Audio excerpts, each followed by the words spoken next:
നമസ്കാരം. റാഫ്റ്റോക്ക് മലയാളത്തിലേക്ക് അവർക്കും സ്വാഗതം. Kerala Blasters Punjab F C ഏകപക്ഷീയമായ ഒരു ഗോളിന് പരാജയപ്പെടുത്തി. ഇത് ആഘോഷിക്കേണ്ട വിജയമാണ് ഒരർത്ഥത്തിൽ. കാരണം എല്ലാവിധ പ്രതികൂല സാഹചര്യങ്ങളെയും മറികടന്നാണ് ടീം വിജയിച്ചിരിക്കുന്നത്. ഇപ്പം സ്ഥിരം കോച്ചില്ല, ഇൻട്രീം കോച്ചുമാരുടെ കീഴിൽ കളിക്കുന്നു. മത്സരത്തിലാവട്ടെ 2 റെഡ് കാർഡുകൾ ലഭിച്ചു. എന്നിട്ടും ആ ലീഡ് സംരക്ഷിച്ചു നിർത്തി ടീം വിജയിച്ച് കയറി 3 പോയിൻ്റ് സ്വന്തമാക്കി.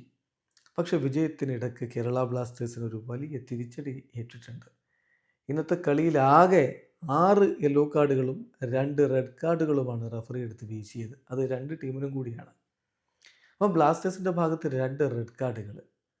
യെല്ലോ കാർഡ് കിട്ടിയവരുടെ കൂട്ടത്തിൽ ഡാനിഷ് ഫാറൂഖും ഉണ്ട്. സോ അദ്ദേഹം സസ്പെൻഡഡ് ആണ് അടുത്ത കളിക്ക്. കഴിഞ്ഞില്ല റെഡ് കാർഡ് കിട്ടിയ മിലോസും ഐബനും അടുത്ത കളിക്ക് സസ്പെൻഡഡ് ആണ്. ഹീസസ് പരിക്കേറ്റ് പുറത്താണ്. തിരികെ വരുമോ എന്നുള്ളത് കണ്ടറിയണം. വിപിനും ഇഞ്ചോർഡാണ്. സോ പ്രധാനപ്പെട്ട താരങ്ങളില്ലാതെ വേണം കേരള ബ്ലാസ്റ്റേഴ്സ് ഒഡീഷ എഫ് സിക്കെതിരെ കളിക്കാൻ എന്നർത്ഥം. ജനുവരി 13-നാണ് കേരള ബ്ലാസ്റ്റേഴ്സും ഒഡീഷ എഫ് സിയും തമ്മിലുള്ള മത്സരം കൊച്ചിയിൽ നടക്കുന്നത്.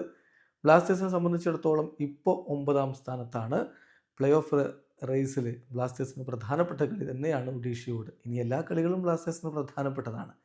അതുകൊണ്ട് തന്നെ ഒഡീഷയ്ക്കെതിരെയുള്ള കളി അതിൽ കാലിടാൻ പറ്റില്ല. അത്തരം ഒരു ഘട്ടത്തിലാണ് സുപ്രധാന താരങ്ങൾക്ക് സസ്പെൻഷൻ ലഭിക്കുന്നത്. മിലോസും ഐബനും ഡാനിഷും സസ്പെൻഡഡ്, കൂടാതെ ഹീസസും വിപിനും ഇഞ്ചോർഡ്. ഈ പ്രതിസന്ധിയെ എങ്ങനെ തരണം ചെയ്യും? കാത്തിരുന്ന് കാണേണ്ടത് തന്നെയാണ്. വിജയിച്ചു, 3 പോയിന്റ് തീർച്ചയായിട്ടും സന്തോഷം നൽകുന്ന കാര്യമാണ്.